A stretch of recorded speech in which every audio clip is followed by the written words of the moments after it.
Hello ma'am, yan. Ito nga po, natapos na po ang eleksyon natin.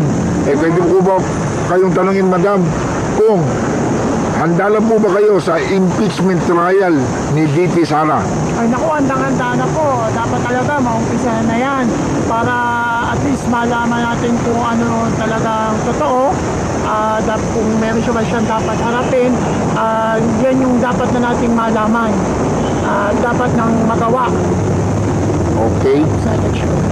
Okay ma'am, may payo ba kayo ma'am sa mga nanalong kandidato ngayon?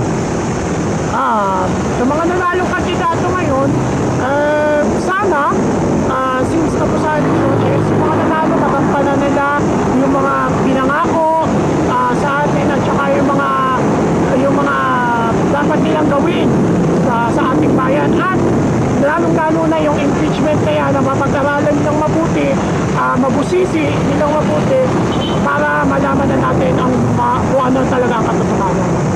Yun, maraming salamat po ma'am. Thank you po.